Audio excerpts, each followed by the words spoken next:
இயேசுவின் நாமத்தினாலே பரலோகத்தின் தேவனின் எங்களோடு பேசும், எங்களை உயிர்ப்பியும்.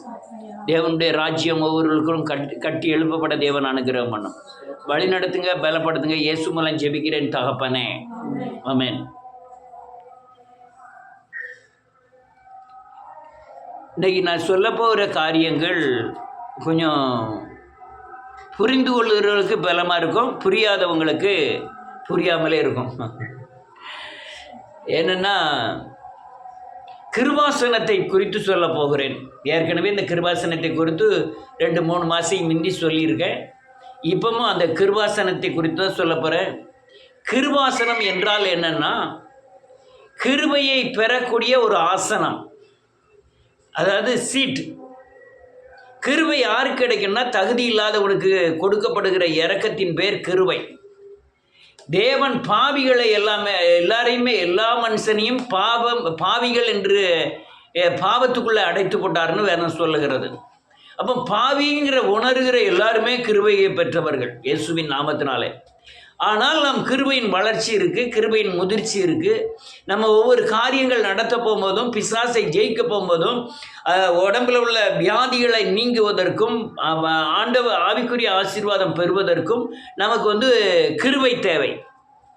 இந்த உலகத்தில் கொடுக்குற முள்ளை நீக்குவதற்காக கிருபை கொடுக்கப்படுகிறதுன்ட்டு, அல்லது எனக்கு ஒரு முள் கொடுக்கப்பட்டிருக்குதுன்னு பவுல் சொல்லுகிறார்கள். அந்த கிருபை, அந்த உலகத்தின் முள் அதாவது உபத்திரவங்கள் ஆவிக்குரிய ஆசீர்வாதத்தை கொண்டு வருவதற்கு கொடுக்கப்படுகிற இரக்கத்தின் தன்மைக்கு பேர் கிருபை. இந்த கிருபையை நீங்கள் எப்படி பெற முடியும் அப்படின்னு பார்த்தீங்கன்னா, அதுதான் இப்போ இந்த அல்லேலூயா, நாம் ரட்சிக்கப்படுவதற்கு முந்தி, அல்லேலூயா, நாம் இயேசுவை அறியாததற்கு முன்பாக கிருபை பற்றியோ அல்லது ரட்சிப்பை பற்றியோ அல்லது அல்லேலூயா மீட்பை பற்றியோ நமக்கு தெரியாது. ஆனால் இயேசு ஆவியானவர் நமக்குள் வந்து இயேசுதான் தேவன் என்று நினைக்கும் பொழுது அவர் நம்மை ரட்சித்தார். அது ஒரு கிருபை. கிருபையினாலே விசுவாசத்தை கொண்டு ரட்சிக்கப்பட்டீர்கள். அந்த கிருபை முதல் உள்ள கிருபை. ஆனால் நான் பலப்பட்டு, நான் ஆவியை பெற்று வேதவசனங்களை அறிந்து மறுரூபமாகி ஓடிக்கொண்டிருக்கிறேன். இப்போ எனக்கு பலத்துக்கு மிஞ்சி வருகிற காரியங்களை ஜெயிப்பதற்கு எனக்கு எவ்வளவுதான் ஜெபம் பண்ணினாலும், நான் எவ்வளவுதான் வேதவசனங்கள் தெரிந்திருந்தாலும் பல காரியங்களிலே நான் தோற்று போகிறேன். இதில் நான் ஜெயிக்கணும்னா நான் தேவ கிருபை தேவை. என்னுடைய உபத்திரவங்களுக்கு பதில் ஆவிக்குரிய ஆசீர்வாதங்கள் அப்படின்னு பவுல் 12 கொரிந்தியரின் புத்தகம் 12வது அதிகாரத்தில் எழுதியிருக்கிறது. எனக்கு உபத்திரவங்கள் வருவது நல்லது, ஏன்னா அவருடைய பிரமாணங்களை கற்றுக்கொண்டேன்னு தாவீது சொல்லுகிறார். ஆனால் உபத்திரமே வாழ்க்கையாக மாற காரணம் என்னென்னா, அவருடைய கிருபையை பெறக்கூடிய தகுதியை நான் பெறவில்லை.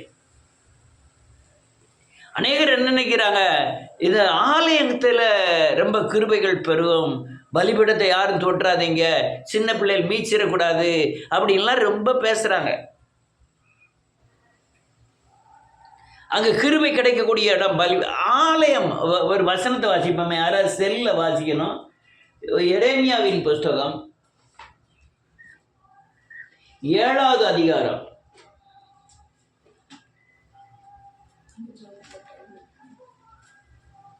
எரேமியாவின் புஸ்தகம் 7வது அதிகாரம்.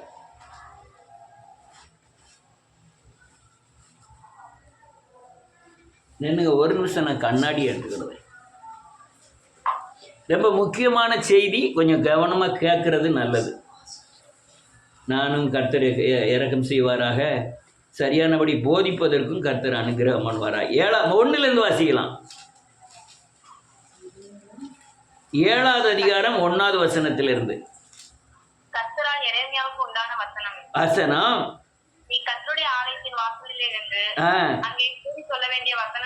என்னவென்றால், கர்த்தரை பணிந்து கொள்ள பிரவேசிக்கிற யூத ஜனங்களாகிய நீங்கள் எல்லோரும் ஆமென் கர்த்தருடைய வார்த்தையை கேளுங்கள். இஸ்ரவேலின் தேவனாகிய சேனைகளின் கர்த்தர் சொல்கிறார், வழிகளையும் கிரியைகளையும் சீர்படுத்துங்கள், அப்பொழுது உங்களை இந்த ஸ்தலத்திலே குடியிருக்க பண்ணுவேன். கர்த்தரின் ஆலயம், கர்த்தரின் ஆலயம், கர்த்தரின் ஆலயம் இதுவே என்று சொல்லி வார்த்தைகளை நம்பிக்கொள்ளாதீர்கள். இதுதான் நானும் சொல்ல வர்றேன். கர்த்தருடைய ஆலயம் ஆலயம் ஆலயம்.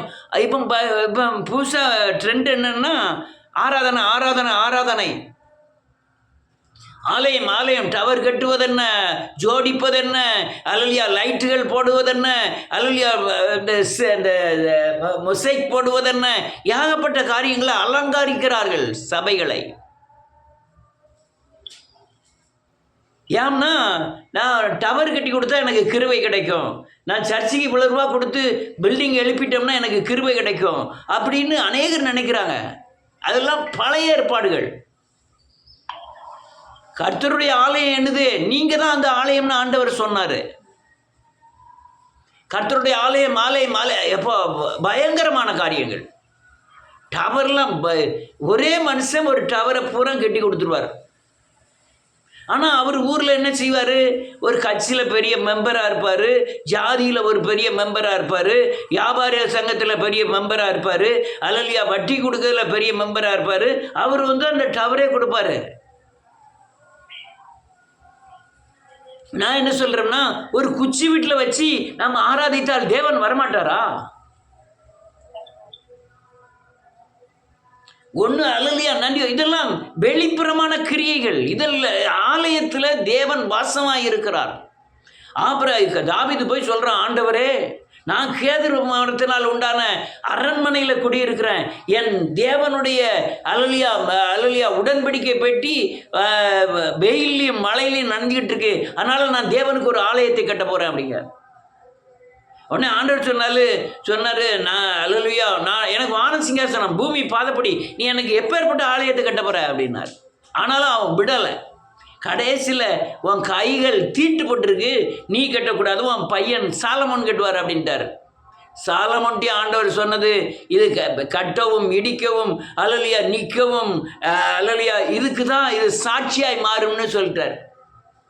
இன்னைக்கு வரையும் சாலமோன் கட்டின தேவாலயத்தை குறித்து பயங்கர பிரச்சனை. எத்தனையோ பேர் கை மாறிட்டு, அதில் இஸ்லாமியர்களும் கொஞ்சம் வருஷம் வச்சுருந்தாங்க அந்த ஆலயத்தை. நீ அங்கே போய் இயேசுன்னு சொல்லிட்டாங்கன்னா உங்களை தூக்கி அரெஸ்ட் பண்ணிடுவாங்க அந்த தேவாலயத்தில். இப்போவும் இஸ்ரேலில் போய் இஸ்ரேலுக்கு இயேசுவுக்கு விரோதமான கிரிய நாடு தான் இஸ்ரேல். இஸ்ரேலில் போய் நீங்கள் இயேசுன்னு சொன்னாலே உங்களுக்கு அரெஸ்ட்டு. அதனால் அநேகர் கெட்டிடத்தை நம்பிக்கிட்டு இருக்காங்க, கட்டடத்தை நம்பிக்கிட்டு இருக்காங்க. சிலர் அல்லலியா பேரை நம்பிக்கிட்டு இருக்காங்க. A to Z பேர்களை வச்சுட்டு இந்த பேர் நான் யார் தெரியுமா, இந்திய IPC, நான் யார் தெரியுமா OPC, நான் யார் தெரியுமா AG. இதெல்லாம் என்னையா சபையை அது இதில் ஒரு லேபிள், அவ்வளோதான். எனக்கு ஒரு லெட்ரு வந்ததுன்னா எனக்கு ஒரு அட்ரஸ் வேணும், அந்த பில்டிங்குக்கு ஒரு அட்ரஸ் வேணும், அதுக்குண்டான விலாசம்தான். அநேகர் நான் யார் தெரியுமா, எப்போ பயங்கரமானது இந்தியன் பெண்டிகாஸ்ட், யார் கூட நான் ஜோம் பண்ண மாட்டேன், யாரையும் நாங்கள் தான் ஆவியை பெற்றவர்கள். இதெல்லாம் என்ன காரியங்கள்? இது கிருபை பெறக்கூடிய காரியங்கள் அல்ல. ஆலயத்தில் தேவன் வாசமாக இருக்கிறார். நீங்கள் எங்கே 4 பேர் வேதம் தெளிவாக சொல்லி 2 பேராது 3 பேராது எங்கள் நாமத்தினால எங்கே குடியிருக்கோ அங்கே இருக்கிறேன். என் நாமத்தை பிரசாப்படுத்துகிற எந்த ஸ்தானத்தில் நான் உங்களை ஆசீர்வதிப்பேன். ஆனால் அதே சந்நிதியில் பிசாசு நிற்கிறான்னு அதை சொல்லுதே. யோபுவுக்கு யோபுவை வஞ்சிக்கும்படியாய் தேவன்கிட்ட போய் உத்தரவு கேட்டதே தேவ சந்நிதியில் தானே. அதனால் ஆலயத்து பலிபீடம் அதுக்கு முக்கியத்துவம் கொடுக்கறத விட நீங்கள் தேவனுக்கு முக்கியத்துவம் கொடுக்கணும். கிருபை எப்படி பெற போகிறங்கிற இன்னைக்கு சொல்கிறதா இன்னைக்கு உள்ள சத்தியம். எப்படி கிருபை பெற வேண்டும்? முதல்ல நீங்கள் ரசிக்கப்படுவதுக்கு முந்தி நீங்கள் கிருபைக்காக பிரயாசப்பட வேண்டாம். இது ஒரு வேற்றுமொழியாக தெரியுது. கிறிஸ்துவ மொழியில் ஒரு வித்தியாசமான ஒரு பாசம் மாதிரி தெரியுது. கிருபை, ரட்சிப்பு, அபிஷேகம், அலேலுயா இதெல்லாம் வேற ஒரு பாசம் மாதிரி இருக்குது. நீ ஆதியில் ரட்சிக்கப்படும் பொழுதோ, வசனம் தெரிவதற்கு முந்தையோ, இயேசுவை முழுமையாக அறிவதற்கு முந்தையோ நீங்கள் கிருபைக்காக பிரயாசப்பட வேண்டாம். ஆனால் நீங்கள் வளர்ந்து வரும் பொழுது கிருபைக்காக நீங்கள் காத்திருக்க வேண்டியது அவசியம். கோழியை சூப் பண்ணுங்க. அல்லேலூயா.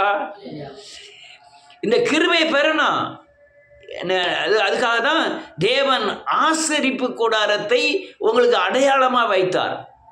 நீங்கள் கிருபை எப்படி பெறணுங்கிறத ஆசரிப்பு கூடாரத்தை அடையாளமாக வைத்தார். எப்படி அடையாளம் வைத்தார்னா, வெளிப்புற காம்பவுண்டு, பிறகு உள்ள ஒரு காம்பவுண்டு, அதுக்கப்புறம் அதுக்குள்ள ஒரு சின்ன ரூம். வெளிப்புறத்தில் அல்லேலூயா நன்றியோடு கூட துதிக்கிறேன், நம்மை சுற்றி வெளியே நிற்கிற காரியங்கள், மாமிசத்தின் கிரியைகள், அல்லேலூயா மூலஸ்தானம் இருதயம், வெளிப்புற தோற்றம் மாமிசத்தின் அந்த சுத்தி உள்ள காரியங்கள் அல்லேலூயா பரிசுத்த ஸ்தலம், இருதயம் மகா பரிசுத்த ஸ்தலம். இந்த நிழல தான் அவர் அங்கே வைத்தார். எங்க அல்லேலூயா இந்த ஆசரிப்பு கூடாரத்தில் வச்சார். நீங்க கிருபை பெறணும்னா முதல்ல போன உடனே ஒரு அல்லேலூயா பலிபீடம் தண்ணி தொட்டி இருக்கும். அதை சுத்திக்குள்ள உள்ள போக முடியாது, அங்க காம்பவுண்ட் போட்டிருக்கோம். நீங்க அந்த காம்பவுண்டுக்குள்ள போகணும்னா இந்த அல்லேலூயா தண்ணி தொட்டியில உங்களை கழுவணும். கழுவி இந்த பலிபீடத்தில் நீங்கள் பரிசுத்தமாக்கப்பட வேண்டும். கழுவணும்னாலே நீங்கள் பாவங்களை அறிக்கை செய்து அல்லேலூயா மனம் திரும்பி பாவ மன்னிப்பின் நிச்சயத்தை பெற்று நீங்கள் பரிசுத்தமாக்கப்பட வேண்டும். வாசிப்போம், யாராவது ஆசரிப்பு கூடாரத்தை குறித்து வாசிப்போம்.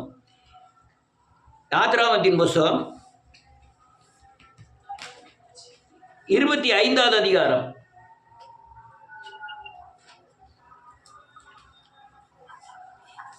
17வது வசனத்திலிருந்து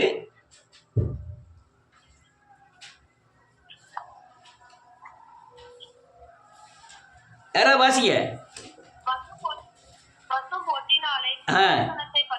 பண்ணுவாயாக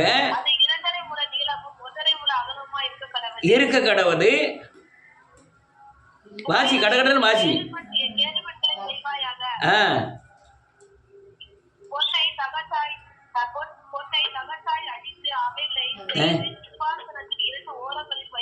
வைப்பாயாக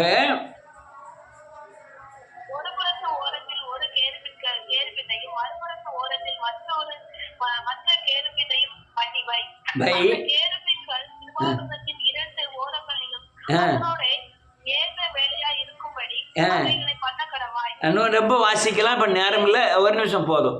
அதாவது ரொம்ப நேரம் இல்லைனால அரை மணி நேரத்தில் முடிக்கணுங்கிறதுக்காக இதோட முடிக்கிறேன். ஒரு உடன்படிக்கை பெட்டி இருக்கு. உடன்படிக்கை பெட்டிக்கு மேலே 2 கேருபீன்கள் சேராபீன்கள் அல்லேலூயா பொன்னினாலை செய்து வைத்து அதுக்கு பேர் தான் கிருபாசனம்னு வைத்தார்.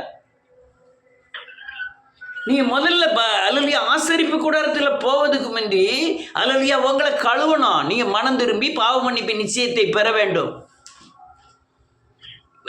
அந்த ஆசரிப்பு கூடாரமும் உங்களுக்குள்ள கட்டப்படுகிற கிருபையை பெறக்கூடிய இடமும் ஒன்று. அது நிழல் நம்மை நிஜமாய் மாற்றி இருக்கிறார். சுத்த பாவ அறிக்கை மாத்திரம்தான் பரிசுத்த ஸ்தலத்திற்குள்ள கொண்டு போவோம். ஏன்னா அதான அழுறது மெய் மனஸ்தாபம் இல்லாத அறிக்கைகள், பாவ உணர்வற்ற அறிக்கைகள், பாவத்தை அறிக்கை செய்து திருப்பி பாவம் செய்கிற தன்மைகள் உங்களை பரிசுத்த ஸ்தலத்துக்கு கொண்டு போகாது. நீங்கள் முதல்ல வெளிப்புறத்திலிருந்து பரிசுத்த ஸ்தலத்துக்கு போகணும். பரிசுத்த ஸ்தலத்திலிருந்து உடன்படிக்கை பெட்டி இருக்கிற மகா பரிசுத்த ஸ்தலமாகிய இருதயத்துக்கு போகணும். நீங்கள் வெளியே இருந்து வரும்போதே உங்களை கழுவணும். இயேசுவின் நாமத்தினால உங்களை பரிசுத்தமாக்க வேண்டும். உன் சாபம் நீங்கணும், உன் பாவம் நீங்கணும். உங்கள் வாயின் வார்த்தைகள், ஐம்புலன்களின் கிரியைகள், இருதயத்திலிருந்து புறப்படுகிற அசுத்தங்கள், மாம்சத்தின் கிரியைகள் கழுவப்பட வேண்டும். அப்படி கழுவப்பட்டாதான் நீங்கள் பலிபீடத்தில் போய் துதிக்க முடியும். நீங்கள் துதிக்கணும். அதுக்கப்புறம் தேவனை துதிக்கும். இது வெளிப்புறமாய் நடக்கக்கூடிய காரியங்கள். நீ மனம் திரும்பன்னு சொன்னா எத்தனை பேர் நேற்று மனம் திரும்பணும்னு நினைக்கிறான். நேற்று எத்தனை பேர் மனம் திரும்பினார்கள்? மனம் திரும்பி குணப்படுங்கள்னு ஆண்டவர் சொன்னாரு. அதுக்கப்புறம் நீ என்ன ஆகுது? பரிசுத்தமாகிறோம். பரிசுத்த ஸ்தலத்திற்குள் போகிறோம். அங்க என்ன இருக்கு? அங்க அல்லேலூயா நன்றியோடு கூட துதிக்கிறேன். அங்க ஒரு பலிபீடம் இருக்கிறது. அங்க தூப பீடம்னு இருக்கு. தூப படத்துக்கு மிந்தி ஒரு மேஜை வைக்கப்பட்டிருக்கிறது. மேஜையில் அப்பம் இருக்கிறது. இன்னொரு பகுதியில் தூப கலசங்கள் வைக்கப்பட்டிருக்கிறது. விளக்கு, குத்து விளக்கு வைக்கப்பட்டிருக்கிறது. அல்லேலூயா. தூப கலசமாகிய குத்து விளக்கும் தூப கலசமும் வைக்கப்பட்டிருக்கிறது. இது யார் செய்யணும்னா ஆசாரியன் செய்யணும். வேதம் சொல்லுது, உங்களை ராஜாக்களாகவும் ஆசாரியராகவும் தெரிந்து கொண்டார். நீங்க உங்களுக்குள்ள கட்டி எழுப்பப்படுகிற பட்டிருக்கிற அந்த ஆலயத்துக்கு நீங்க தான் ஆசாரியர்கள். நீங்க கிருபை பெறக்கூடிய வழிக்கு போகும்போதுக்கு முந்தி இந்த காரியங்கள்லாம் செய்யணும். வெளிப்புறமான ஐம்புலன்களின் வராக எல்லா காரியங்களையும் நீ பரிசுத்தமாக்கி நீ தேவனை துதிக்க பலிபீடத்தில் பலி செலுத்த நீங்கள் தகுதி உள்ளவராய் மாற வேண்டும். பலி செலுத்துவதின் காரியம் என்னன்னா தகன பலியாக்க வேண்டும். உன் சரீரத்தில் கிரியைகள் எல்லாம் அதில் அக்னியினாலே சுட்டரிக்கப்பட வேண்டும். அதுக்கப்புறம் தான் நீங்கள் பரிசுத்த ஸ்தலத்திற்குள்ள போனோம். அங்கே உள்ள நடக்கக்கூடிய காரியங்கள், உள்ள மாம்சத்தின் கிரியைகள், இதெல்லாம் நன்றியோடு கூட துதிக்கிறேன். வேத வசனம் என்ற அப்பத்தினாலே இதெல்லாம் சுற்றறிக்கப்பட வேண்டும். அல்லையா, மனஸ்தாபப்படுறதுக்கு தான் வேத வசனங்கள் கொடுக்கப்படுகிறது. அங்கே அல்லையா மேஜை இருக்கும், மேஜையில் அப்பம் இருக்கும், அப்பம் வேதம் சொல்லுது, அதுதான் இயேசு, அதுதான் அல்லையா வேத வார்த்தை என்று சொல்லுகிறது. அப்பத்தை குறித்து நான் வானத்தில் இருந்து இறங்கின ஜீவ அப்பம் நானே, என்னை புசிக்கிறவன் மரித்தாலும் பிழைப்பான். அல்லையா என்னை பிட்டு ஆசீர்வதிக்கிற நேரங்கள் எல்லாம் நீங்கள் பிசாசின் பிடியிலிருந்து விடுதலை ஆவீர்கள். அதுக்கு தான் நம்ம கம்யூனியன் எடுக்கிறோம், கர்த்தருடைய பந்தியில் கலந்து கொள்ளுகிறோம். அவர் அப்பத்தை பிடுங்கும்போது நான் சரீரத்தை பிட்கிறேங்கிற உணர்வோடு நான் அப்பத்தை பிட்கு அல்லையா அவர் சரீரத்தை புசிக்கிறேன். வேத வசனத்தை வாசிக்கும் பொழுதுலாம் இது இயேசுன்னு சொல்லி வாசிக்கணும். தேவ வார்த்தைகள் பூராமே இயேசுவின் வாயிலிருந்து வந்த வார்த்தைகள்னு சொல்லி வாசிக்கணும். அது அப்பமாய் மாறும் பொழுது உன் வாழ்க்கைகள் சீர்படும். நம்ம என்னத்தை தேடணும்? பொண்ணு எப்படி தேடலாம், பொருளை எப்படி தேடலாம், வீடை எப்படி கட்டலாம்னு பைபிளில் தேடிக்கிட்டு இருக்கோம். நீ கிருபாசனத்துக்கு போனால் தான், அல்லையா மகாபரிசுத்த ஸ்தலத்துக்கு போனால் தான் இந்த உலகத்தில் உள்ள சக்தி உங்களை விட்டு விலகும். அதனால் இந்த நன்றியோடு கூட துதிக்கிற இந்த அல்லையா அந்த இந்த மேப்பை எத்தனை பேர் பார்த்துருக்கீங்கன்னு தெரியல. இந்த மேப்பு பூராமே நம்ம சரீரத்துக்குள்ள கிருபையை பெறக்கூடிய மகா பரிசுத்த ஸ்தலத்துக்குள் போகக்கூடிய காரியங்களை பிரதிபலிப்பாய் காணப்படுகிறது. நீங்கள் அங்கே பலிபீடத்தில் போய் அல்லையா தூப கலசத்தை எடுத்து தூபம் காட்ட வேண்டும். அந்த விளக்கை எடுத்து நீ தூபம் காட்ட வேண்டும். அதில் 7 விளக்கு இருக்கும். 7 குத்து விளக்கை கொண்டு போய் நீங்கள் தேவ சமூகத்தில் தூபம் காட்ட வேண்டும். அப்போ என்ன அர்த்தம்? நீங்கள் பாவரிக்கை செய்தாதான் தேவனை மகிமைப்படுத்தக்கூடிய தூபம் காட்டுகிறவர்களாய் மாற முடியும். நானே அந்த ஆலயம், நீங்களே அந்த ஆலயம்.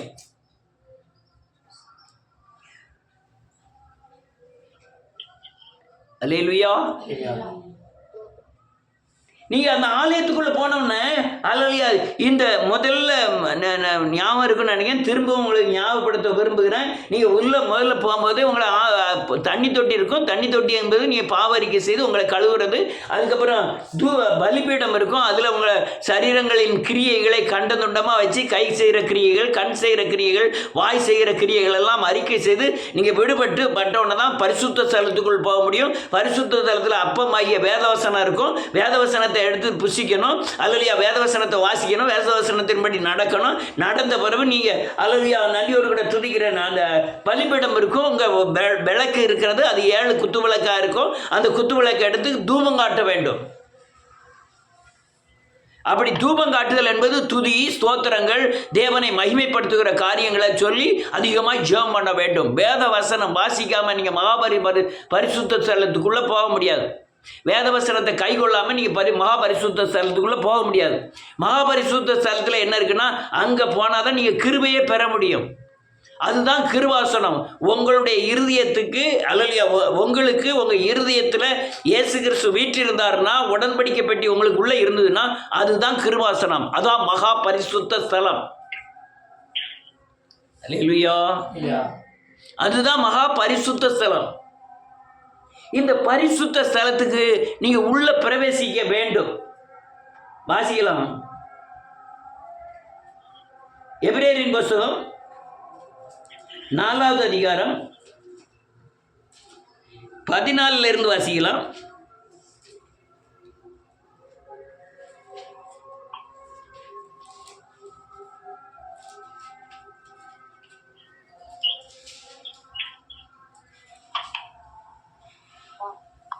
வானங்களின் வழியாய் பரலோகத்துக்கு போன தேவகுமாரனாகிய இயேசு என்னும் ஆமென் மகா பிரதான ஆசாரியர் நமக்கு இருக்கிறபடியால் நாம் பண்ணின அறிக்கையை உறுதியாய் பற்றி கொண்டிருக்க கடவோம். நம்முடைய பலவீனங்களை குறித்து ஆமென் பரிதபிக்க கூடாத பிரதான ஆசாரியர் நமக்கு இராமல் எல்லா விதத்திலும் ஆமென் நம்மை போல சோதிக்கப்பட்டு ஆமென் பாவமுள்ளவராய் இருக்கிற ஆமென் பிரதான ஆசாரியரே நமக்கு இருக்கிறார். ஆதலால் இரக்கத்தை பெறவும் ஏற்ற சமயத்தில் சகாயம் செய்யும் கிருபை அடையவும் தைரியமாய் கிருபாசன தண்டைக்கு போவோம். இங்க என்ன எழுதிருக்கு? இயேசு கிறிஸ்துவின் ரத்தம்னா பலியான இயேசு கிறிஸ்து மூலமா தான் நீங்க மகாபரிசுத்த ஸ்தலத்துக்குள்ள போகணும். நீங்கள் முதல்ல பாவரிக்கை சரியானபடி பண்ணாமல் அல்லது உங்கள் சரீரத்தின் கிரியைகள் தகனிக்கப்படாமல் நீங்கள் வேத வசனத்தை வாசிக்காமல் தூப பலியுடத்தை எடுத்து தூபம் காட்டுதலாகிய துதி சோத்திர செலுத்தாமல் நீங்கள் மகாபரிசுத்த ஸ்தலத்துக்குள்ளே நுழைய முடியாது. மகாபரிசுத்த ஸ்தலத்துக்குள்ளே என்ன இருக்குது? உடன்படிக்கப்பட்டிருக்கு. அல்லையா கர்த்தருடைய பந்திக்குரிய பாத்திரங்கள் இருக்கிறது. ஆரோனின் துளைத்த கோல் இருக்கிறது. அதில் மற்றதெல்லாம் இருக்குது. நமக்கு ரொம்ப முக்கியம் உடன்படிக்கை பற்றி. அது அல்லையா தேவனால் எழுதப்பட்ட உடன்படிக்கை பற்றி இருக்கிறது. உடன்படிக்கை இருக்கிறது. கல்லினால் எழுதப்பட்ட அல்லையா கற்பலகையில் எழுதப்பட்ட உடன்படிக்கைகள். அதில் என்ன இருக்கு? கற்பனை, கட்டளை, அது நியமங்கள், சட்டத்திட்டங்கள் எல்லாம் அந்த இப்படி தான் நடக்கணும்னு சட்டத்திட்டங்கள் எழுதப்பட்டிருக்கிறது. அது பெட்டிக்குள்ள வைக்கப்பட்டிருக்கிறது. நீங்க அதுக்குள்ள பிரவேசிக்கணும். அந்த உடன்படிக்கை பெட்டிக்குள்ள நீங்க பிரவேசிக்கணும். அதாவது மகாபரிசுத்த ஸ்தலத்துக்குள்ள பிரவேசிக்கணும். நீங்க முதல்ல சொன்ன நாளும் கரெக்டா இருந்ததான் நீங்க உடன்படிக்கை பெட்டிக்கு முன்னால போக முடியும். மகாபரிசுத்த ஸ்தலம் உங்க இருதயத்தின் அல்லேலூயா தன்மை உங்களுக்கே தெரியும். உங்கள் மனசாட்சியே பேசும். உங்கள் இருதயம் சரியா இல்லையாங்கிறத உங்கள் மனசாட்சி அழகாக காட்டி கொடுக்கும். எவ்வளோ பெரிய படிக்காதவங்களாக இருந்தாலும் சரி, மூடராக இருந்தாலும் சரி, அறியாதவர்களாக இருந்தாலும் சரி, தான் செய்கிற தவறு நமக்கு நல்லா தெரியும். நீங்கள் மகாபரிசுத்த ஸ்தலத்துக்குள்ளே போனால் தான் நீங்கள் கிறிஸ்தவர்கள். இல்லைன்னா நீங்கள் இந்த உலகத்தில் கிருபையை பெறுவதற்கு தகுதியற்றவர்களாய் மாறிவிடுவோம். இப்போ அங்கே என்ன நடக்கு? அங்கே கற்பனை கட்டளைகள் எல்லாமே அளவியா இதில் வைக்கப்பட்டிருக்கிறது, கற்பலகையில் வைக்கப்பட்டிருக்கிறது. அது அங்கே கற்பலையில் எழுதுனதை சதையான இருதயத்தில் எழுதுகிறேன்னு சொன்னதுனால அந்த இருதயத்துக்குள்ள உடன்படிக்கை பட்டியல அளவியா உடன்படிக்கை எல்லாமே உங்கள் இருதயத்தில் எழுதப்பட்டிருக்கணும். திரும்ப ஒரு தடவை சொல்கிறேன். இங்கே கிறிஸ்துவர்களுடைய சட்ட திட்டங்கள் போதனையினால் மட்டுமல்ல, ஆவியானவர் இருதயத்தில் ஏவப்பட்டு இதை செய்யலாம் செய்யக்கூடாது, செத்த வீட்டுக்கு போகலாமா போகக்கூடாதாங்கிறதெல்லாம் உங்களுக்கு ஆவியானவர் போதிப்பார். எத்தனை பேர் என்கிட்ட டெலிஃபோன் பண்ணி கேட்கறது உண்டு, ஐயா அந்த வீட்டில் கூட இப்படி செத்துட்டாங்க போகலாமா வேண்டாமா? ஆவியானவர் உங்களுக்கு உள்ள இருக்காரு. அவர் சொல்லுவார், எல்லா காரியங்களும் அவர் போதிப்பார் உங்களுக்கு. ஏன்னா அது சட்டத்திட்டங்கள் எழுதப்படுகிறது. உன் கல்லான இருதயத்தை எடுத்து அல்லது சதையான இருதயத்தில் இப்படி இந்த காரியங்களை செய்யணுங்கிறத உடன்படிக்கை சட்டத்திட்டங்கள் நியமங்கள் எல்லாமே உங்கள் இருதயத்தில் எழுதப்படுகிறது. அப்போதான் ஆரோனின் கோல் துளிர்த்த மாதிரி உங்கள் வாழ்க்கை துளிர்க்க ஆரம்பிக்கும். நீங்கள் மகாபரிசுத்த ஸ்தலத்துக்குள்ளே போயிட்டாலே உங்களுக்கு அபிஷேகம், வல்லமை, மகிமை, அல்லது சாட்சி, சாயல் எல்லாமே தோன்ற ஆரம்பிக்கும். அநேகர் சொல்லதான் கிறிஸ்தவர்கள் இன்னும் பரிசுத்த ஸ்தலத்துக்குள்ளே நுழையலை. மகாபரிசுத்த ஸ்தலம் என்பது அல்லது உன் சிந்தை, உன் எண்ணங்கள் முதற்கொண்டு தேவனை சார்ந்திருக்கக்கூடிய இடம் தான் மகாபரிசுத்த ஸ்தலம். மகாபரிசுத்த ஸ்தலம்னா அல்லலியா நன்றியோடு கூட துதிக்கிறார். அது மாம்சீக எண்ணங்கள் நுழையக்கூடாத ஒரு இடம். மகாபரிசுத்த ஸ்தலம்னா பிசாசின் கிரியைகள் தொடக்கூடாத ஒரு இடம். மகாபரிசுத்த ஸ்தலம்னா விசுவாசம் நிறைந்த இடம், பரிசுத்தம் நிறைந்த இடம், நீதி நிறைந்த இடம். அது அவங்க இருதயம் மகாபரிசுத்த ஸ்தலம். இந்த ஸ்தலத்துக்குள்ளே போனால் பரிசுத்த ஸ்தலத்திலிருந்து அல்லலையா வெளிப்புற புறத்திலிருந்து சரியான கிரியைகளை செஞ்சாதான் அங்கே போய் இந்த உடன்படிக்கை பட்டியலில் என்னென்ன எழுதியிருக்கிறதோ, உடன்படிக்கையில் என்னென்ன எழுதியிருக்கிறோ அதெல்லாம் நிறைவேற்றுவதற்கு ஆவியானவர் கொடுக்கப்பட்டு சட்டத்திட்டங்கள் உங்கள் இருதயத்தில் எழுதப்பட்டு நீங்கள் அதன்படி நடக்க ஆரம்பிச்சிங்கன்னா உங்களுக்கு கிருபை கிடைக்கும். உங்கள் கிருபாசனத்துக்காக நீங்கள் ஆலயத்துக்கு போக வேண்டிய அவசியம் கூட இல்லை. ஆலயத்துக்கு எதுக்கு போகிறோம்னா, அநேக கிருபாசனத்தை பெற்றவர்கள், அநேக சபையாய் மாறினவர்கள், அநேக ஆலயங்கள் கூடி வருகிற இடம்தான் கட்டிடமாகிய சபை. ஆலயம் கட்டிடம் அல்ல. ஆனால் நீங்கள் ஒவ்வொருவரும் ஆலயம், ஒவ்வொருவரும் கிருபை பெற்றிருந்தால் ஒரு இடத்துல கூடி வரும்போது ஒரு வசனம் கூட உண்டு, சபை கூடி வருதலை விட்டுவிடுகிறது போல நீங்கள் விட்டுவிடாதீர்கள் அப்படின்னு. சபையில் அப்படின்னு எழுதலை, சபைகளில் எழுதலை. சபை கூடி வருகிறதை விட்டு விடுகிறது போல நீங்கள் விட்டுவிடாதிருங்கள். அப்போ என்ன அர்த்தம்? நம்ம எல்லாமே வெளியே வச்சே சபையாக மாறணும். நான் கிருபை பெற்ற மகா பரிசுத்த ஸ்தலத்துக்குள்ளே சென்ற பரிசுத்தவானாய், இயேசுவின் சாயலாய், அல்லேலூயா, மறுரூபம் பெற்றவனாய் மாறி இருக்கணும். நான் கூடணும். கூடி வர்றதா அதுக்கு பேர் தான் சபை. இது அநேகர் ஆண்டவர் சொன்னார் கள்ளர் குகையாக இருக்குன்னு சொன்னார். இன்னைக்கு பிரச்சனை என்னன்னா, கள்ளத்தனம் மாறாமல் அநேகர் கள்ளர்களாகவே சபைக்கு வர்றதுனால தான் அது கள்ளர் குகைன்னு ஆண்டவர் சொன்னார். கள்ளர் குகையில் யார் இருப்பா? கள்ளர்கள் அதிகமாக இருப்பாங்க. ஆனால் நீங்கள் தேவாலயத்திற்குள்ள பிரவேசிக்கிறவர்கள், உடன்படிக்கை பெட்டியில் மகா பரிசுத்த ஸ்தலத்திற்குள் போனவர்கள், அல்லேலூயா, நன்றியோடு கூட துதிக்கிறேன், கிருபை பெற வேண்டுமானால் இந்த சபையாகிய ஆலயமாகிய ஒவ்வொரு மனிதனுக்குள்ளும் கட்டப்படுகிற ஆலயத்தோடு சபையில் வந்து கூடியிருந்தால் தான் அங்கே தான் கிருபை வெளிப்படும். அங்கே தான் கிருபை வெளிப்படும். உங்கள் இருதயம் எப்படி இருக்கு அதை பற்றி தான் உங்கள் கிறிஸ்துவ ஜீவியம். உங்கள் இருதயம் எதை நம்புது அதான் உங்கள் கிறிஸ்துவ ஜீவியம். உங்கள் இருதயம் எதை விசுவாசிக்கு, எதை பின்பற்றுகிறது, உங்கள் இருதயம் எதை நோக்கி ஓடிக்கிட்டு இருக்கு, எங்கே உங்கள் இருதயம் இருக்கோ அங்கே உங்கள் பொக்கிஷம் எங்கே இருக்கோ அங்கே உங்கள் இருதயம் இருக்கும். இயேசுவை பொக்கிஷமாக வச்சுருங்க, அங்கே உங்கள் இருதயம் இருக்கும். இப்போ உலக சக்திகளை பொக்கிஷமாக வச்சா அவங்க இருதயம் அங்கே இருக்கும். ஆனால் நீங்கள் தேவ கிருபையை பெற முடியாது, கிருபாசனத்துக்கு முன்னால் நிற்க முடியாது. உலகத்தின் ஆசை இச்சைகளுக்காக நீங்கள் தேவனை தேடும்போது நீங்கள் கிருபாசனத்தை பெற முடியாது. ஆனால் நீங்கள் கிருபை பெற்றீங்கன்னா உலகத்தின் ஆசை இச்சைகள் எல்லா தேவைகளும் சந்திக்கப்படும். நீங்கள் பட்னியாக கிடக்கணும்னு ஆண்டவர் விரும்புறதில்லை. ஆனால் உயர்ந்தவன் தாழ்ந்ததை குறித்து மேன்மை பாராட்ட கடவன், தாழ்ந்தவன் உயர்ந்ததை குறித்து மேன்மை பாராட்ட கடவன். அல்லையா, கூடுன சேர்த்தவனுக்கு ஒன்றும் இல்லை, குறைவாக சேர்த்தவனுக்கு ஒன்றும் இல்லை. சமநிலை பிரமாணம். சமநிலை பிரமாணம் என்னன்னா, ஆத்ம ரட்சிப்பு எந்த அளவுக்கு இருக்கோ அதான் சமாதானம், அதான் சமநிலை. நீங்கள் கோடிக்கணக்கில் பணம் வச்சுருக்கவனுக்கு என்ன சமாதான சந்தோஷம் இருக்கோ, ஒன்றுமில்லாதவனுக்கு அதே சமாதானத்தையும் சந்தோஷத்தையும் தேவன் கிருபையினாலே தர வல்லவராக இருக்கிறார். சமநிலை. கிறிஸ்துவ அல்லேலூயா உன்னதமான ஒரு பாக்கியம். இதை புரிஞ்சுக்கிட்டவங்க அல்லேலூயா பாக்கியவான்கள். இந்த மகா பரிசுத்த ஸ்தலத்துக்குள்ளே நீங்கள் போயிட்டீங்கன்னு வச்சுக்கிடுவோம், இந்த அல்லேலூயா வெளிப்புற தோற்றங்கள், வெளிக்கிரியைகள் எல்லாமே உங்களுக்கு தெரியாமல் போயிடும். ஏன்னா மகிமையினால் நிரப்பப்பட்டிருப்பீங்க. அல்லேலூயா, உள்ள இருக்கிறது தேவ மகிமை, தேவ பிரசன்னம், சேருப்பீன்கள், கேராப்பீன்கள். அந்த நிலைக்கு ஒரு கிறிஸ்துவன் வளர்ச்சி அடைய வேண்டும். நீங்கள் தான் அந்த ஆலயம். உங்களுக்குள்ள இயேசுநாதர் தங்கியிருக்கிறார். நீங்கள் தான் பிரதான ஆசாரியர்கள். அல்லேலூயா, நீங்கள் தான் ராஜாக்கள். என்ன ராஜாக்கள்? இந்த பூமியை பிசாசை ஆண்டுகிட்டு இருக்கான்.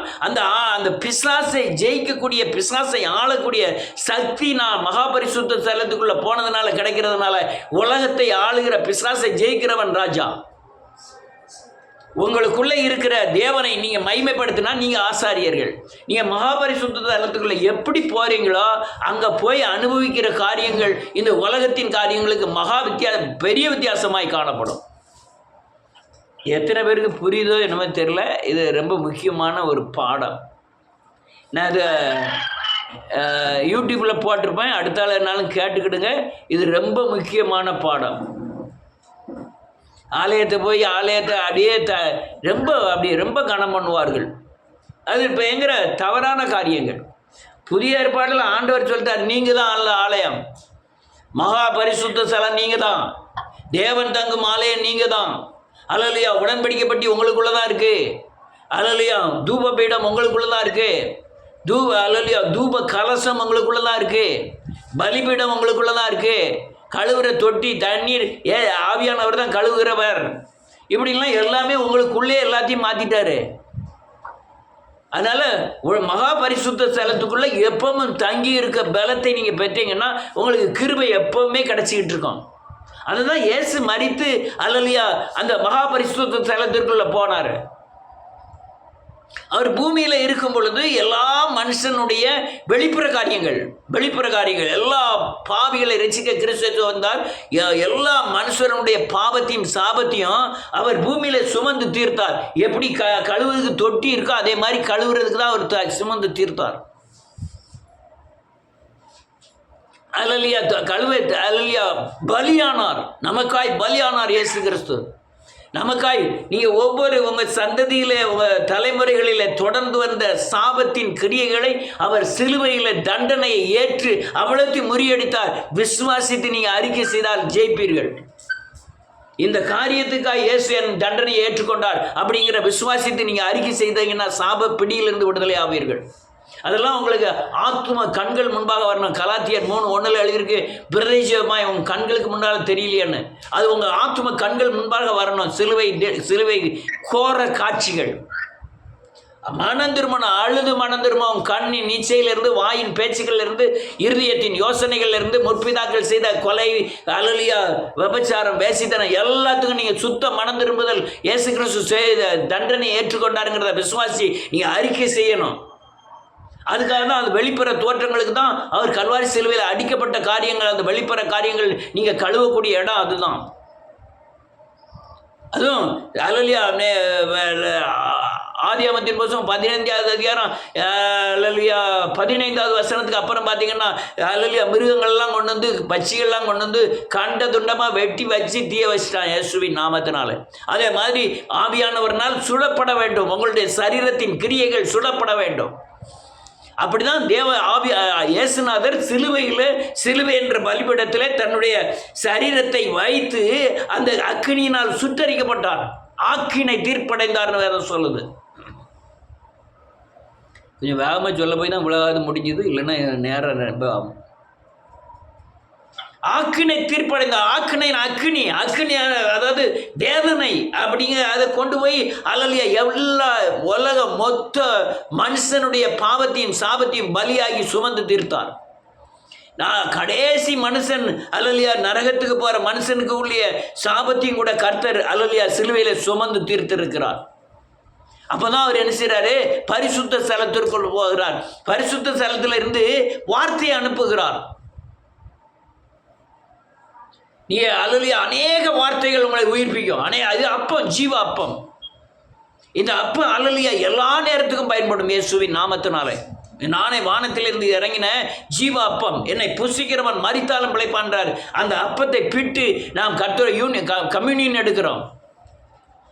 அந்த அல்லேலூயா நாம் பாவத்தை நினைவு கூறுகிறோம், பரிசுத்தமாயிருக்கோம். மகா பரிசுத்த தலத்திற்குள் போவதுக்கு உண்டான இன்னும் அதிகமாய் கழுவப்பட வேண்டியதாக இருக்கிறது. அதே அப்பம் தான் உங்கள் வாழ்க்கைக்கும் பயன்படும். அதே அப்பம் தான் உன் ஆத்துமாவை பலப்படுத்தவும் பயன்படும். அதே அப்பம் தான் உன் எதிர்காலம். அப்பம் என்பது வேதவசனம். வேதவசனம் தான் உங்கள் எதிர்காலத்துக்கும் பயன்படும். அப்பம் ஆத்துமாவின் உணவு, அப்பம் உன் எதிர்காலத்தின் உணவு. அதுதான் எதிர்காலமே உங்கள் அல்லேலூயா உங்களுடைய பாதுகாப்பே தேவ அப்பமாகிய வேதவசனத்துக்குள்ளே தான் இருக்குது. அதை நீங்கள் உங்கள் வாழ்க்கையே அந்த வேதவசனத்துக்குள்ளே தான் இருக்குது. கண்டுபிடிக்கணும். உங்கள் வாழ்க்கையை வேதவசனத்துக்குள்ளே தேடி கண்டுபிடிக்கணும். உங்கள் பிரச்சனைக்கு எல்லா முடிவும் வேதவசனத்தில் தான் இருக்குது. நானே முடிவுன்னு சொன்னார், நானே பதில்னு சொன்னார், நானே சத்தியம், நானே வழி, நானே ஜீவன் சொன்னார். எங்கே போய் தேடுவீங்க? வேத வசனத்துக்குள்ளே தான் எல்லாமே இருக்குது. அங்கே மேஜையில் வைக்கப்பட்டிருக்கிற அந்த அப்பம் அதுதான். அங்கே சிலுவையில் வைக்கப்பட்ட அப்பம் அதுதான். அது பிற்கப்பட்ட அப்பம். இது புசிக்க வேண்டிய அப்பம். இது வாழ்க்கையில் நடைமுறைப்படுத்த வேண்டிய அப்பம். இந்த அல்லேலூயா இந்த காரியத்தை நீங்கள் தெளிவாக புரிஞ்சுக்கணும். இதுக்கு போனாதான் நீங்கள் துதிக்க முடியும். ஐயா நான் துதிக்கிறேனே, உங்களுக்கும் பரலோகத்தில் போய் சிங்காசனத்தில் இருக்கிற கர்த்தராய் இயேசு கிறிஸ்துவும் எந்த சம்மந்தம் கிடையாது. நீங்கள் மனம் திரும்பி தேவ சத்தியத்தை கைகொள்ளலைன்னா உங்கள் துதியோ உங்கள் சோத்திரமோ பரலோகம் சென்றடைவதில்லை. நீங்கள் வேதவசனத்தை என்னைக்கெல்லாம் மீறுதீங்களோ அப்போ உங்கள் துதி வேஸ்ட்டு, உங்கள் ஜெபம் வேஸ்ட்டு. ஆனால் அறியாமை செய்கிற காரியங்களை தேவன் காணாதவர் போல் இருந்தார். அறிந்து ஒரு மனுஷன் பாவம் செய்தால் அவன் ஜெபம் பண்ணுறது வேஸ்ட்டு. இன்னும் ஒரு படி போனால் கிறிஸ்துவனா இருக்கதே வேஸ்ட்டு. இன்னும் ஒரு படி போனால் அவன் நரகத்தின் விளிம்பில் இருக்கான அர்த்தம், அல்லது பிசாசின் கடவாய்ப்பர்களில் இருக்கான அர்த்தம். வேத வசனம் தெரிந்து மீறுகிறவர்கள் பிசாசின் கடவாய்ப்பர்களில் இருக்கிறார்கள். நீ அதில் போனால் தான் துதிக்க முடியும். அங்கே தூபபீடம் இருக்கிறது, தூபத்தை ஏறெடுக்கணும். அலலியா இந்த அலலியா நன்றி 7 விளக்குகள் இருக்கும். அந்த கலசத்தை கொண்டு வந்து தூபபீடத்தில் நீங்கள் தூபம் காட்ட வேண்டும். தூபம்னா துதிக்க வேணும், சோத்தரிக்க வேணும், மகிமைப்படுத்த வேண்டும். அநேகர் ஜெபிக்கிறாங்க, துதிக்கிறாங்க, ஆனால் முழு இருதயத்தோடு துதிப்பதையோ சோத்தரிப்பதையோ பண்ணுவதையோ நான் கண்டதே இல்லை, ஒரு சிலரை தவிர. என்ன நேற்று என்ன ஜெபம் பண்ணாங்களோ அதான் இன்னைக்கு என்ன ஜெபம் பண்ணுறாங்களோ அதான் நாளைக்கும். ஒரு உணர்வு, ஒரு அலலியா உள்ள ஏவப்படுகிற காரியங்கள், அலலியா பயத்தோடு சேவிக்கிற காரியங்கள் இல்லவே இல்லை. நான் இதை குற்றவாளியாக இருக்கல, நீங்கள் கிருபை பெறுவதற்கு இதை தவிர வேற வழியே இல்லை. அதனால் இயேசு கிறிஸ்து என்ன செஞ்சிட்டாரு? அல்லேலூயா, நன்றியோடு கூட துதிக்கிறேன், மரித்து அடக்கம் பண்ணப்பட்டு பிதாவின் வலது பரிசுத்தத்தில் போய் உட்கார்றதுக்கு போறாரு. அங்கே இவர் போகக்கூடாதபடி, மகா பரிசுத்த ஸ்தலத்துக்குள் போகக்கூடாதபடி ஒரு பெரிய திரை மறைக்கப்பட்டிருக்கிறது. அது யோவான் 19வது அதிகாரத்தில் எழுதப்பட்டிருக்கிறது. அது என்ன திரை? அல்லேலூயா, பாவங்கிற திரை. அவர் அல்லேலூயா எல்லாத்தையும் தீர்த்துட்டாரு, ஆனால் உள்ள போகவே முடியல. பரிசுத்த மகா பரிசுத்த ஸ்தலம், அந்த ரத்தத்தோட போறாரு. ரத்தம்னா பலின்னு அர்த்தம். அந்த பலியோட போறாரு. ஆண்டவரே, உலகத்தின் மொத்த பாவத்தை சுமந்து தீர்த்து இந்த பலியை கொண்டு வந்திருக்கிறேன். உடனே தரைச்சலை மேலிருந்து கீழ் வரை கிழிந்ததுன்னு எழுதியிருக்கோம். கீழிருந்து மேலிருந்து வரையும் கிழிச்சா கூட மனுஷன் கிழிச்சான்னு சொல்லிடலாம். அங்கே போய் மனுஷன் எப்படி கிழிக்க முடியுமா? ஒருத்தருமே போக முடியாத இடம், இயேசுவை தவிர ஒருத்தரும் போகாத இடம் தான் அந்த மகா பரிசுத்த ஸ்தலத்துக்குள்ள. உங்களுக்காகவும் எங்களுக்காகவும் இருந்த தடைச்சுவராகிய அந்த அக்கிரமத்தின் தடைச்சுவராகிய திரையை கிழிச்சிட்டு அவர் மகா பரிசுத்த ஸ்தலத்திலிருந்து மகா பரிசுத்த ஸ்தலத்திலுமாகிய அல்லேலூயா கிருபை பெறக்கூடிய இடமாகிய அல்லேலூயா கிருபாசனத்தின் அண்டையில் போய் நிற்கிறார். நீங்கள் கிருபைப்படக்கூடிய இடம் சிலுவை வழியாக தான் நீங்கள் கிருபாசனத்துக்கு போக முடியும். சிலுவை இல்லாமல் நீங்கள் கிருபாசனத்துக்கு போக முடியாது. சிலுவை அல்லேலூயா சிலுவை வழியில் நீங்கள் கிருபாசனத்துக்கு போனால் தான் அவர் அல்லேலூயா நன்றியோடு கூட துதிக்கிறேன் அந்த கற்பனை, கட்டளை, சட்ட திட்டங்களை நடத்துவதற்கு உண்டான பலன், கிருபை, இந்த உலகத்தில் பிசாசை ஜெயிக்க உண்டான பலன் எல்லாத்தையும் அங்கே தான் பெற முடியும்.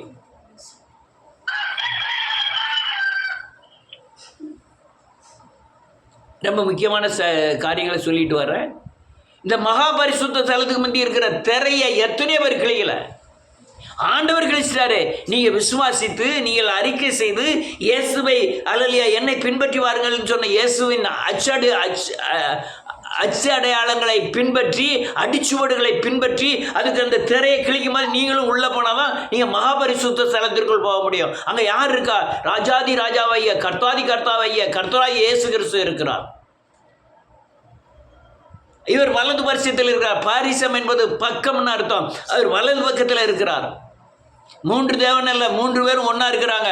ஒன்றா இருக்கிற இடம் ஒன்று. உலகத்தையும் மனுஷனையும் படைப்பதற்கு முன்பாக கர்த்தராய் இயேசு கிறிஸ்துவாய் மொத்தம் ஒருவமாய் ஒரே ஆளாக இருந்தார். பிறகு அல்லேலூயா கர்த்தருடைய காலங்கள், இயேசுவின் காலங்கள், அல்லேலூயா கிறிஸ்துவின் காலங்கள் வந்தது. இப்போ இயேசு வந்தார், இல்லை கர்த்தர் இருந்தார், பிறகு இயேசு இருந்தார். இப்போ அல்லேலூயா பரலோகத்துக்கு போனோன்னே கர்த்தராய் இயேசு கிறிஸ்துவின் இடத்துல போயிட்டு இவர் வலது பரிசத்தில் இருந்து ரத்தத்தை கொடுத்துட்டு அவர் என்ன சொல்றாரு? இந்த மொத்த சத்துருவும் நம்முடைய பாதப்படி ஆகும் வரை நான் அவர் வலது வருஷத்தில் நமக்காய் பரிந்து பேசிக் கொண்டிருக்கிறார். எதுவரை பரிந்து பேசுகிறார்? நீ பிசாசை ஜெயிக்கும் வரை அவர் பரிந்து பேசிக் கொண்டிருக்கிறார். அதுவரை சிருஷ்டியெல்லாம் காத்திருக்கான். நீங்கள் சுதந்திரவாளி ஆகும் வரை, நீங்கள் எபிரேயர் 1வது அதிகாரத்தில் வாசி பார்த்தீங்கன்னா தெரியும், சிருஷ்டியெல்லாம் அந்த ரட்சிப்புக்காய் காத்து கொண்டிருக்கிறது. யார் ரட்சிப்புக்காய்? உங்களுடைய ரட்சிப்பாய், எனக்காக உண்டான ரட்சிப்புக்காய் அதில் ஏங்கி தவிக்கிறதுன்னு வேதம் சொல்லுது. நீங்கள் சுதந்திரவாளி ஆனாதான் அது சுதந்திரவாளியாக முடியும். அதனால தான் மழை இல்லை, மரங்கள் செடிகள் எல்லாம் அழிந்து போய்கிட்டு இருக்க காரணமே அது சுதந்திரவாளியாக இல்லாதனால தான். மகாபரிசுத்த ஸ்தலத்துக்குள்ள இவர் போனோன்னா வலது வரிசையிலிருந்து பரிந்து பேசுகிறார். சொல்றாரு, எங்க ஒரு தேற்றவாளரை அனுப்பணும்னு சொல்லினா அவர் கிறிஸ்து என்கிற ஆவியானவராகிய கிறிஸ்துவை அனுப்புகிறார். ஒவ்வொருக்குள்ளும் பூமியில் பிறந்து பாவ மன்னிப்பு நிச்சயத்தை பெற்று மகாபரிசுத்த ஸ்தலத்துக்கு வாஞ்சிக்கிற ஒவ்வொருவருக்குள்ளும், பரிசுத்த ஸ்தலத்துக்குள்ள போக விரும்புகிற ஒவ்வொருக்குள்ளும் இந்த ஆவியானவராகிய திருத்துவ தேவனில் ஒருவராகிய கிறிஸ்து நமக்குள் வந்து வாசம் பண்ணுகிறார். அவர் என்ன சொல்லுகிறார்? சிலுவையை நோக்கி பார், உன் பாவத்தை அறிக்கை செய், நீ இயேசுவை போல மாறு, அவர் அடிச்சுவடுகளை பின்பற்றி, அப்பதான் நீ மகாபரிசுத்த ஸ்தலத்திற்குள் போக முடியும் என்பதை அவர் உங்களுக்குள்ளே இருந்து உங்களை பலப்படுத்தி தேவனுடைய ராஜ்யத்துக்கு ஆயத்தமாக்குகிறார். அவர் போன இடமாகிய மகாபரிசுத்த ஸ்தலத்துக்குள்ள போனோம். ஏன்னு கேட்டா அங்கதான் கிருபை கிடைக்கும். அதனால நீங்க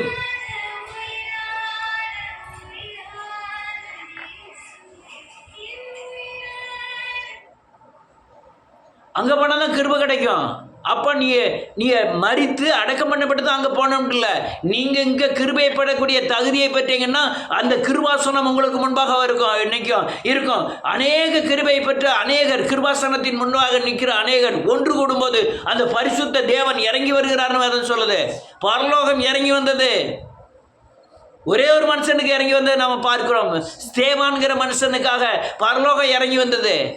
அவர் இயேசு எழுந்து நிற்பதை கண்டேன்னு ஸ்தேவான் சொன்னான். கிருபையின் ஆசனத்தை அவன் கண்டு அங்கிருந்து பதிலை பெற்றான். அதே போல உங்களுக்கும் இறங்கும். கர்த்தாவே உமக்கு ஸ்தோத்திரம்.